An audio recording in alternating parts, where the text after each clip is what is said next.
नमस्कार, आप देख रहे हैं वीके न्यूज और मैं हूं आपके साथ मयंक गौर।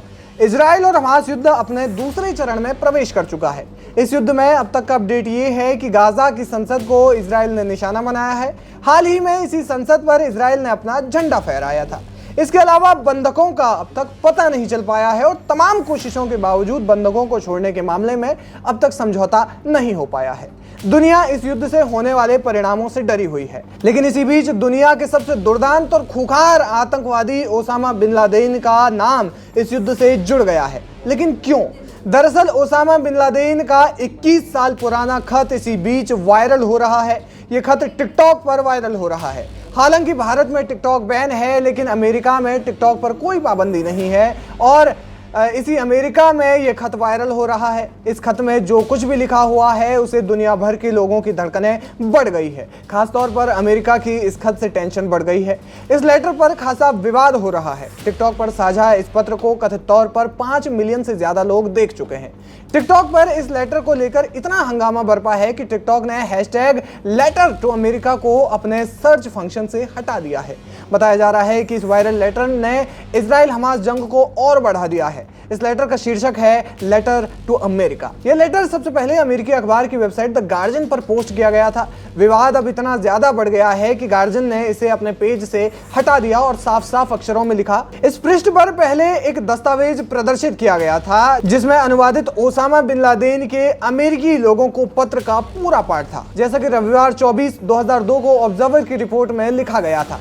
दस्तावेज जो उसी दिन यहां प्रकाशित किया गया था वो पत्र 15 नवंबर 2023 को हटा दिया गया। हमारी वेबसाइट पर प्रकाशित प्रतिलेख पूरे संदर्भ के बिना सोशल मीडिया पर व्यापक रूप से साझा किया गया था, इसलिए हमने इसे हटाने का निर्णय लिया और पाठकों को उस समाचार लेख की ओर निर्देशित किया जिसमें मूल रूप से इसे प्रासंगिक बनाया। अब सवाल यह है कि इस पत्र में ऐसा क्या लिखा था कि इतना विवाद हो गया। इस लेटर को लिखने की ही कहानी शुरू होती है प्लेन हाईजैक से। दरअसल 11 सितंबर 2001 को 4 अमेरिकी प्लेन अलकायदा ने हाईजैक किए और इन 4 प्लेन्स को अलग अलग स्थानों में क्रैश करवा दिया। इस घटना में 3000 लोगों की मौत हुई थी। अमेरिका के इतिहास में यह सबसे बड़ा आतंकवादी हमला है। इसी हमले को 9/11 हमले के रूप में जाना जाता है। 9/11 हमलों के दौरान CIA को जब पता चला कि इसमें ओसामा का हाथ है, लेकिन ओसामा ने इसे सिरे से खारिज कर दिया। हमले के 1 साल बाद यानी 2002 में ओसामा बिन लादेन ने एक लेटर लिखा। लादेन ने अमेरिका पर मिडिल ईस्ट में दखल बढ़ाने का आरोप लगाया था। इसमें लादेन ने लिखा था कि अमेरिका यहूदियों का नौकर बनता जा रहा है। इस पत्र में ओसामा बिन लादेन ने लिखा, फिलिस्तीन जो 80 वर्षों से अधिक समय से सैन्य कब्जे में डूबा हुआ है, अंग्रेजों ने आपकी मदद और आपके समर्थन से फिलिस्तीन को यहूदियों को सौंप दिया, जिन्होंने 50 वर्षों से अधिक समय से उस पर कब्जा कर रखा है। उत्पीड़न, अत्याचार, अपराध, हत्या, निष्कासन, विनाश और बर्बादी से भरे हुए वर्ष।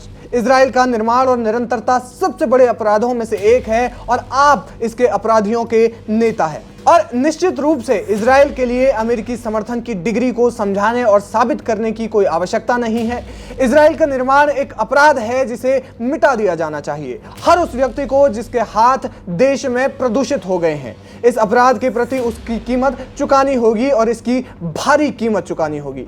हमें ये देखकर हंसी भी आती है और आंसू भी आते हैं कि आप अभी भी अपने मनगढ़ंत झूठ को दोहराते नहीं थके हैं कि यहूदियों का फिलिस्तीन पर ऐतिहासिक अधिकार है, जैसा कि टोरा में उनसे वादा किया गया था। जो कोई भी इस कथित तथ्य पर उनसे विवाद करता है उस पर यहूदी विरोधी भावना का आरोप लगाया जाता है। इस इतिहास की सबसे भ्रामक और व्यापक रूप से प्रसारित मनगढ़ंत बातों में से एक है। फिलिस्तीन के लोग शुद्ध अरब और मूल यहूदी हैं। ये मुसलमान हैं जो मूसा के उत्तराधिकारी हैं और वास्तविक टोरा के उत्तराधिकारी हैं, जिन्हें बदला नहीं गया है। मुसलमान सब पर विश्वास करते हैं। इसके अलावा इस पत्र में ओसामा ने लिखा, आपने सोमालिया पर हमला किया, आपने चेचन्या में हमारे विरुद्ध रूसी अत्याचारों, कश्मीर में हमारे विरुद्ध भारतीय उत्पीड़न और लेबनान में हमारे विरुद्ध यहूदियों के आक्रमण का समर्थन किया। आपकी देखरेख, सहमति और आदेशों के तहत सरकार का देश जो आपके एजेंट के रूप में कार्य करते हैं दैनिक आधार पर हम पर हमला करते हैं।